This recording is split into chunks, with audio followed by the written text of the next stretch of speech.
If you want to turn your Go High Level community into a sales engine, these 5 automations are going to help you to keep your members engaged, help you build trust and authority with those members, and convert them into buyers automatically. Here's the deal. Most people set up their GHL communities and they wonder why nobody's engaging, nobody's buying, and it feels like a ghost town. So today I'm going to walk you through 5 automations that we set up for every single client that we work with to actually make their communities work even when they're offline. These automations are going to help you to handle the 3 main jobs of your community, which is keeping your members engaged, building trust and authority, and converting those members into your paid offers. So let me break them down with you, starting with the most important one. All right, so before we start building the actual automations, I want to take a look at what triggers and actions are currently available that directly apply to communities as of 2025. So to do that, what I'm going to do is scroll down on the left-hand side here. I'm going to go to automation.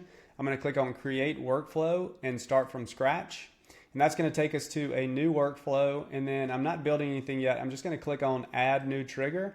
And a trigger is the action that gets a contact into the workflow. So let's talk about what's currently available. So the first category of triggers that we're going to look at is courses. So you can actually offer courses inside of the community. So let's look at what triggers are currently available for courses. All right, so the first one here is categories started. You can think of a course category as a section or like a section of a course. Okay, so when somebody starts that section, that can be a trigger. When they complete that section, that can be a trigger. And then lessons are the individual lessons within the category. Okay, so when somebody starts a lesson, when somebody completes a lesson, both of those can be trigger. A new sign up for the course, offer access granted. So with courses, you have to create an offer to give people access to the actual course. So when that offer access is granted, you can trigger it. When an offer access is removed, you can also trigger it. Product access granted. So a course is a product. So whenever you give access to a course, that can be a trigger. When you remove access to a course, that can be a trigger. Product started, so that means they started going through the actual course itself. When they complete the course, that's another trigger. And then when they actually log into the course, that's a trigger. Okay, so that's courses. Let's take a look at the next category, which is communities. Okay, so group access granted. A group is essentially a community. So when you grant somebody access to the community, that can be a trigger. When you revoke access to the community, that can be a trigger. Private channels. So within your community, you have channels, basically content categories that people can kind of filter the content that's in the feed of the community. And you can make those channels private if you want to. So a trigger could be a private channel access granted or private channel access revoked. Community group member leaderboard level change. So as people are engaging in your community and they start to get likes and comments on their posts, they're going to start to accumulate points. When they accumulate a certain amount of points, then they will unlock a new level and start to unlock the different levels of gamification. So that could be also a trigger. And we'll talk about all those in a little bit when we start building out these automations. Now let's talk about actions. So if the trigger is the action that gets people in the workflow, then actions are the step-by-step things that we want to happen once someone is inside of the workflow. So let's take a look at the actions that are available to communities. To do that, I'm going to click this little plus button. That's going to pop up the little actions window here. And then I'm going to scroll down to memberships. That's the first ones that directly apply to communities. So what we can do once somebody's in the workflow is we can grant them offer access. So an offer, again, gives people access to a course. So we can give them access to a course essentially. We can revoke that access. And then we have the communities actions here. We can send smart push notifications inside of the community. So there's a little bell inside the community where we see all of the notifications, and we can actually send a push notification inside of that community. We can grant access to the community. We can revoke access from the community. Also, we talked about private channels earlier. We can grant access to those private channels. We can revoke access to those private channels. And then we can also grant community group leaderboard points, which is pretty cool. When we talk about gamification, we can actually give people points for taking certain actions. So that is actions. Now let's actually start to work on some of these workflows. All right, so the first thing we got to do when we're trying to grow a community is we got to get people into the community. We got to grow it, right? So the first automation that we're going to take a look at is inviting people into your community. So this is our community snapshot that we offer to our Community Builders Elite members, which is our paid community. And so we have some different folders here for our workflows. We have the basic setup, which is just a couple of different workflows that we want people to use to get started. They're very simple. And then we have the more advanced setup. When people get used to using the tool, they can start using the advanced workflows. So this one is actually an advanced workflow. So I'm going to click in advanced setup. And then what we're going to do here is we can go to the invite add to community folder. And then I'm going to click on this workflow here, and let's talk about what this is doing. So we can really have any trigger we want here to get people into this workflow. And then once they're in the workflow, we're going to check and see if they're a paid community member. If they're not, then we're going to check and see if they're a free community member. And then if they are not, then we're going to invite them to the community. So this is actually to invite people to Skool, but I'll show you how to invite people to the GHL community in just a second. So let's walk through this. Now your trigger can really be anything that you want to get people into this, okay? So some use cases for this might be contact created. So anytime a contact is created, you can add them to this workflow, and if they're not a paid community member, if they're not already a free community member, then we can invite them to the community. So that's one way we can do it. Another way is we could just add, it could be contact tag added. So we could actually control who we add to this workflow by giving them a contact tag. The other one could be a trigger link created. So maybe you have a link inside of an email or maybe a text message that you're sending to your list, and they click on that, and that's going to actually invite them to the community.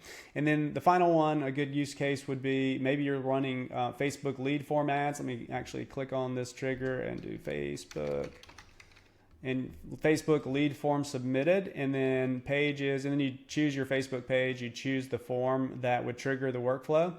And you could do, like if you're running lead ads, you could use that form to get people into this workflow. Okay, now let's actually go through the rest of the workflow. So this first little step here is a if else branch. So I'm going to just, if I click on the action here and I type in if else, it's basically this one right here. Okay, so let's take a look at what this looks like. So I'm going to click on this, and this is basically checking to see if this person, this contact that just got into the workflow, is a paid community member. So inside of this workflow, basically what we have set up is if they are a paid community, then they're going to go down this branch over here, and the workflow is just going to end for those people.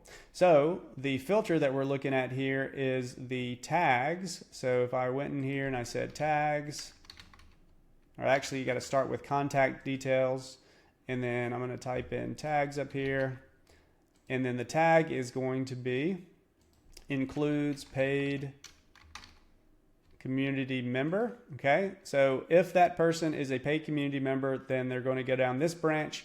If they are not a paid community member, then they're going to go down this branch, and they're going to continue down the workflow. Then we have another if else action here. So let's take a look at this one. And this time we are looking to for the tag that says free community member. Okay, so again, if they're already a member of our paid community, we don't want to invite them to our community, our free community. And if they're already a member of our free community, we don't want to re-invite them to the free community. So if they are a free community member, they're going to go down this branch here. If they're not a free community member, they're going to go down this branch here. And this is where we can invite them to the community. So this is a webhook that invites them to Skool, but I'm going to actually add the step here that's going to invite them to the GHL community. So what we'll do here is we'll do grant, and what we're going to look for here is grant group access. So I'm going to click grant group access. I'm going to select the group that I want to give them access to, which is our free group. Okay, so we're inviting them to the free group, and then I'm going to save those changes, and then I'm going to make sure I save the workflow, and then I'm going to click on publish. Okay, and we'll publish and then save. Okay, so now every time, what this is doing is every time a contact is created, basically it's going to check and see if they're a paid community member. If they're not, it's going to continue, and then it's going to check and see if they're a free community member. If they're not, then we're going to give them access to the community, and I believe they'll get an email with a link that they can click to actually join the community. Now, we've tested this, and what we found is that, so test this for yourself, but what we found is if we are just giving them access to the community and they're not making a choice to actively join the community, then they're much less likely to be engaged inside the community. But that does not mean that that's going to happen for you. So I would definitely test this. And then basically once we get them into the community, now we've got to start to nurture those people. And that is where our next automation comes into play. So let's take a look at what that next automation is going to look like. All right, so I'm going to go back to workflows here. And then I'm going to go back again and back again. And this is going to be one of our basic setup workflows. I'm going to click on that. And then we're going to go into the free community nurture. And we're going to look at these two workflows here. We're going to start with the free community nurture. All right, so before we talk about the next two automations, I wanted to show you the call booking system. The reason I want to show you this is because the next two automations are part of this system. So what is the call booking system? Well, when somebody joins our community, we have, I think, 5 different mechanisms that are all working together to try to get people to book a phone call. Now, the first step of that process is to create the positioning of your phone call. A lot of people try to get people on strategy calls or discovery calls, and people avoid that because it sounds like a salesy call. So the first step that we teach people to do inside of our paid community is to create the positioning of their call. And so we show them how to create a call that sounds so valuable that people would actually pay to get on it. All right. So once we've done that, now we actually try to pepper that or put that messaging in front of those of our community members in as many places as possible. So let's talk about how this works. When somebody joins your community, they're first going to answer your membership questions, and then as the admin, you can go in and you can either accept those people in or reject those people. If you accept those people in, the first thing that we're going to do is we're going to move them into the two workflows that are an email workflow and an SMS workflow. Both of those are working together to get people on a call. Also, with a Skool community, we have a automated DM that goes out to try to book a call. Now, GoHighLevel doesn't currently have that functionality, but I'm sure they will bring it in down the line. We also have courses inside of our community. All of our course lessons have call to actions to book that call. We have a pin post inside the community that does also trying to get that person to book a call. And then every day we're posting value-based content inside the community that has a call to action to book a call. All those mechanisms are working together to get people to book a call and fill our calendar with appointments. And that's one of the reasons that we are able to book over 90 calls every single month using this system and using the positioning of our call. All right, so now that you know what the call booking system looks like, let's head back over to GoHighLevel and let's show you these two nurture sequences. All right, so the next automation we're going to look at is the free community nurture. And this is already set up inside of our community snapshot that we offer for our Community Builders Elite members. But we'll walk through the setup. So essentially what this automation is going to do is basically when somebody joins our free community, it's a series of emails that goes out to do 3 things. First of all, we want to drive them back to the community to get them engaging in the community. We want to drive them back to consume the course content so that we can build that know, like, and trust and hopefully convert them into our next thing. And then we also want to try to get them to book a phone call. So that's the 3 goals of this nurture sequence. The trigger to get into this nurture sequence is when they join your free community. So for a GHL community, the trigger for that is group access granted. So that's the trigger you're going to choose. And then you need to add a filter to select the free community because when they join the free community is going to be when they come into this workflow.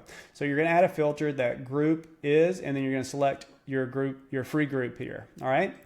The next thing that's going to happen is going to do with our Facebook ad strategy. So we want to add them to a custom audience so that we can retarget those people later on to hopefully get them to either join our paid community or potentially book a phone call, whatever your sales mechanism is, your sales process. And so the action here is going to be Facebook add to custom audience. And you can just Google or go to YouTube and see how you set up a custom audience. And I would just call that free members. And then I would add these contacts when they come into this workflow to that custom audience. All right. The next thing that we're going to do is we're going to add a Facebook conversion API action. So that's going to be the action you select. And what we're doing here is if you ever decide to run ads, Facebook ads to your free community, when someone joins your free community from that ad, we want to be able to track that conversion. So the conversion we're going to be tracking is called completed registration, and this is going to be the setup. So you're going to just select integration here. You're going to select event type, funnel event. You're going to go grab your access token. And again, you can go to YouTube and find out where to find this. And then you're going to add your Pixel ID. And then the event name you're going to be selecting is completed registration. That way, when somebody comes into this workflow, you're going to be able to track that conversion if you're running ads. The next thing that we want to do is we want to disable D&D. So if somebody is already a contact in your email list and they previously marked themselves D&D, which is do not disturb, they've essentially unsubscribed from your list. This is going to resubscribe that person. So the action here is just going to be disable D&D, and then we're going to select disable D&D for all channels, okay? Next, we've actually created a custom field inside of our community snapshot that is going to track the date that somebody joins your free community. And so we have this custom field. You can create the custom field and just call it date-joined free community. And the action here is going to be update contact field. You're going to find that custom field that you just created, and then you're going to set the date to the current date. All right, so that's going to track when somebody joins your free community. We also have a pipeline inside of our community snapshot that helps you track as people go through your sales process. So what this is going to do is when somebody joins your free community, it's going to put them into the pipeline stage. This is our community progress tracker, so we can track, as people progress through our communities. And so we're going to put them into the joined free community stage. We also have a sales pipeline that we're tracking through our sales process. And so we're going to move them into that pipeline, and we're going to add them to joined free community stage. All right. Next, we're going to add a tag that they are a free community member. So we want to be able to create smart lists of our free communities members, so we can just send those people specific emails and text messages if we want. We're also, if we have this free community join, this is one we're using with Skool, we're just going to remove that tag. So they just have this one free community member tag, and it's very clean. We're going to remove them from a bunch of other workflows because we just want them to specifically receive these set of emails. We don't want them receiving a bunch of other emails and clogging up their inbox. And then the first email here is going to send them back to the Start Here course. So the way we set up communities is we have a specific onboarding process that we want members to go through to try to get them engaged, try to get them consuming content, and try to get them booking phone calls. So this first email here is basically sending them to our Start Here course, which is part of our onboarding process. We wait a day, and then we send the positioning for the call that we talked about earlier to try to get them to book a call. We wait another day. We make sure that they have access to the lead magnet that they came in for. We wait another day. We send them to the first training lesson. So now we're starting to try to get them back to the community to consume content. And all of these emails, by the way, have a CTA to book a call in the PS of the emails. And then we'll wait another day. We'll send them to lesson number 2, and then you can just continue this until you drive them back to all the lessons, all right? And so that's the first nurture. Then now we're going to look at the actual SMS sequence. And that SMS sequence, by the way, is booking a lot of phone calls for us. All right, so now we're in the second follow-up automation that people are going to get when they join our free community. This is the free community member SMS follow-up. So the first nurture sequence that we just showed you is actually coming from the community. It's a series of emails that are coming from the community, nurturing those people from the community itself. This particular workflow is coming from a person inside of the business. So an appointment setter, an assistant, and it's basically through SMS. And I think there's some emails in here too that are trying to make sure that person received the resources that they came for, first of all, and then making them aware that we have a free call if they want to book, and then trying to get that person booked on a call. All right, so the trigger to get into this workflow is the exact same from the previous. So it's free group access granted. So the trigger is going to be group access granted, and then we're going to add the filter that the group is the free community, okay? Then we're going to add an if-else branch like we did previously. I'm going to click into this if-else branch.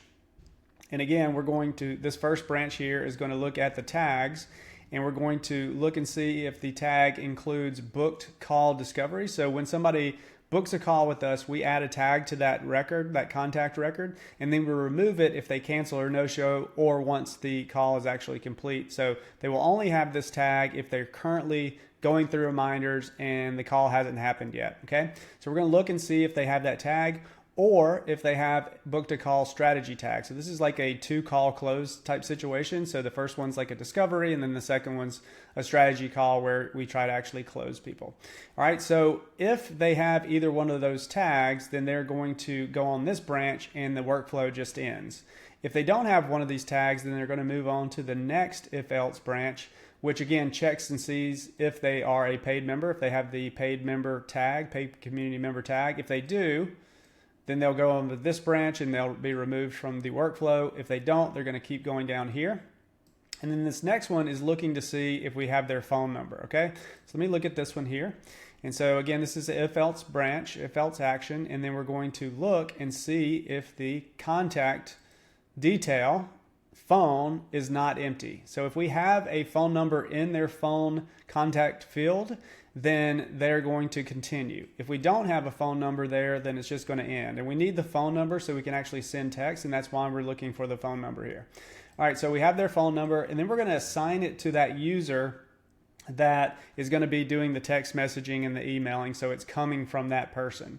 All right, so what I'm going to do here is the action is, if I click on that button, it's just an assign user action. So you would just select this action here, and then you can come in here and you can choose the user that you want that person to be assigned to. Now it's going to assign that to this particular person, and then you can use custom values in the emails and the text messages to automatically populate that username. Then it's going to send that user an internal notification. We've decided to send it through text message. So the user is going to get a text message to let them know that they have a new Skool member, new community member that just joined. It's going to give them their contact information. And then they can actually call if you wanted them to, or they can just go through this automation and start sending the texts and emails. And we're just doing the automation. We haven't started calling. So we're going to send the first message that, hey, Jeff Laro, he's my partner and also my sales guy. And this is coming from him. It's Ron's partner over at Community Builders. Wanted to welcome you to this community. Are you free to schedule a community launch call to go through your community setup checklist? We get a lot of people saying yes to this, and then we just send them a follow-up template that we have in the snapshot, and then get them on a booked call. So it's going to wait 30 seconds, then it's going to send a very similar email. It's going to wait 1 day, send another text message, wait a minute, and then send another email, and then wait another day, and it just ends. So you can continue to do this. You don't want to pester them too much through SMS when they first come in. So I think a couple is good. And so that is basically trying to get them to book a call through text message from a actual individual as opposed to the community, which was the other nurture sequence. So one of the biggest challenges as a community owner is getting people to consume your course material so that you can build that know, like, and trust, and hopefully eventually convert them into your paid programs. So I think they say like 10% of the people that actually purchase courses actually go through the content. So especially when you're offering free courses in your free community funnel, it's really hard to get them to consume that content so that you do build that know, like, and trust. But GoHighLevel has some automations that helps you to do this by gamifying this process. Now I'm back in automations again, and we're going to go into the advanced setup folder in our snapshot here. I'm going to scroll down and I'm going to go to gamification here, GHL only. And then I'm going to go into the free community gamification, and we're going to go into this lesson complete, add leaderboard points. So we talked about earlier, GoHighLevel has gamification inside their community, where when you post inside the community and people like or comment on your post, or even your comments, if they like and comment on your comments, you're going to start accumulating points, and those points go towards a leaderboard. And once you accumulate a certain amount of points, you can unlock additional levels. And as the community owner, you can tie rewards to those different levels that people unlock so that they're winning things when they actually engage inside the community. Another thing that you can do with GoHighLevel communities, which you can't do with something like Skool, is we can actually attach or give them points for taking all kinds of different actions. So this is when someone completes a level, we're going to give them leaderboard points, but this trigger could be really anything you wanted it to be. But I think a great use case is when somebody actually completes a lesson or completes a category in a course or just completes the entire course. giving them some points towards that leaderboards, towards unlocking some rewards, okay? So the trigger here that we've selected is lesson completed. That way we can give them more little dopamine hits as they complete these individual lessons. Remember, we have categories, we have lessons, and then we have we have the product, we have categories, and then we have lessons, okay? So this is gonna be when somebody completes a lesson is gonna be our trigger, and then we need to add a filter to select the course that this is associated with. So I'm gonna add the filter product is any of, and this is our free masterclass course. So when somebody completes a lesson in this masterclass course, we're gonna give them some points. So that's the trigger. And then the actual action that we're going to select, the action is going to be grant community group leaderboard points. And then I just decided to give them 3 points every time they finish a lesson. So we have to come in here, we have to select the group this is going to apply to, and then we can actually just choose how many points we're going to give this person when they complete this lesson. We would click save and then save the workflow, turn it on and then click save the workflow. And now you're going to be rewarding people that complete the lessons inside of your free masterclass course. And that's going to help you to get people to actually consume your course content. So one of the biggest challenges that all community owners face, no matter what, is how do we keep people engaged inside of our community?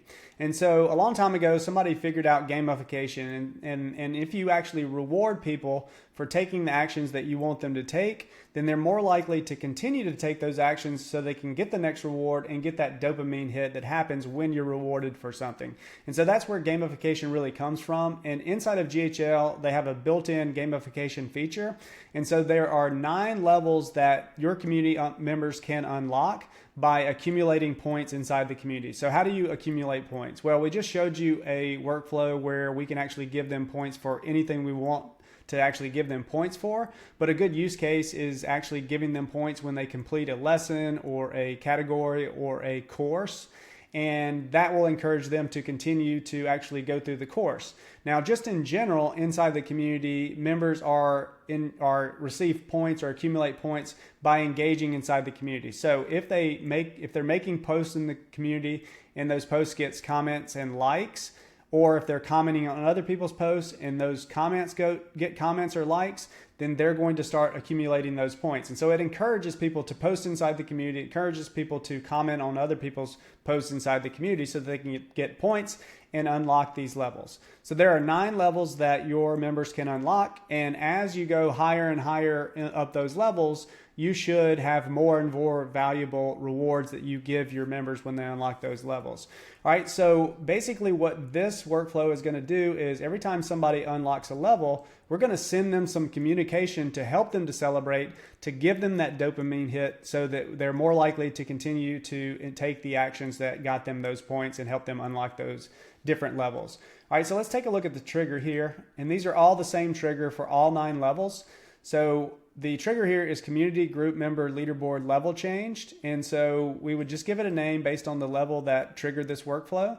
And then we need to add some filters here. We need to add the group is the free group. That's what we're working in right now.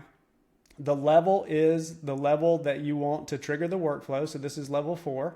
And if I look at the other level, the other triggers here, you can see the trigger is exactly the same. The only thing that we changed here is the level that got them into the workflow. All right, so that's our triggers. We've got a trigger for all 9 levels, actually 2 through 9, because everybody that comes into your community is automatically at level 1. The next thing that we do is we have an action step that's an if-else branch like we've been working with previously. So let me click into this. And you can see that the branches here are based on the workflow trigger that got them into the workflow. So this level 2 celebration is going to be triggered, or it's going to go down this branch when the workflow trigger is level 2 achieved, okay? And then the next one is level 3 celebration, and they're going to go down this branch when the workflow trigger is level 3 achieved, and then they're going to go down this branch when the workflow trigger is level 4 achieved. So based on which trigger that got them into the workflow, they're going to go down the associated branch for that, okay? And so each of these different branches are basically exactly the same, and we're just going to send people an email. We can send a smart push notification. We can even send a text message, which probably is the best option to actually send them to celebrate unlocking that reward and talking about the cool reward that they just unlocked at this level. So It's going to be the exact same. The only thing that's going to be different is the actual messaging that you send these people. All right. So that's going to help them to celebrate unlocking additional rewards. Hopefully they'll continue to take the actions that you want them to take so that they can get more points and unlock additional levels and rewards. Earlier we talked about how GHL communities have what are called channels, and channels are basically just how you can filter the community feed to only show the type of content that you want to see. Now, as a GHL community owner, you have the ability to create or turn some of these channels into private channels. And so what a private channel is when you can add certain members to those private channels, and they will be the only ones that are able to see that content that's in that channel. The rest of your members won't be able to access that content. And so we want to have some automations if you want that in your community to be able to automatically add them or remove them from those channels. Now, not every community owner is going to need this, so we've added this to our advanced setup folder. So I'm going to click into the advanced setup folder. I'm going to go down here to free community onboarding nurture. And then basically it's these two workflows here. This one's going to add people to the private channel. This one's going to remove people from the private channel. So let's click in this first one here. And so really the trigger for this can be anything you want. You can also add this action step to another workflow that's got other additional steps in it if you wanted to. But to keep things simple, let me just show you this one that we've created. So the trigger here is going to be contact tag. So that's the trigger. We're going to give it a name based off of the private channel that we're going to be adding people to. And then we need to add a filter to select the tag that is going to trigger this particular workflow. So the filter here is tag added, and then we will select the tag that we want to be able to use to get people into this workflow. So that's the trigger. And then the action is grant private channel access. That's going to be the action. And you'll name it based on the channel that we're going to be adding people to. We need to select the group that this channel is in, and then we need to select the actual private channel itself. So I don't have any private channels in this particular community, but once you get all that set up, you would save it, turn on the workflow, and then save the workflow. And now when you add the tag to a contact record, they're going to go into this workflow and they're going to be added to that private channel. So let's show you the opposite of how we now remove people from that private channel. So pretty much the same, it's just in reverse. So the trigger here is going to be, again, contact tag. We'll name it based off of the channel that we're removing people from. And the filter is, instead of tag added, is going to be tag removed. We're going to select that same tag that we used in the other workflow. So when that tag is removed, then we're going to revoke the access to this private channel. So again, the action name here is revoke private channel access. And so again, we're going to select the group. We're going to select the private channel that we're revoking the access from. We'll save it, turn on the publish the actual workflow, click save, and now we know how to add people to a private channel and remove people from a private channel. So those are the 5 essential automations that I believe all GoHighLevel communities should have, and that's really just scratching the surface of what's included in our GHL community snapshot. So if you'd like to learn more and you'd like to get a demo, then drop the word snapshot in the comments and I'll reach out and we can book a demo. Thanks for watching. Don't forget to like and subscribe, and we'll see you next time.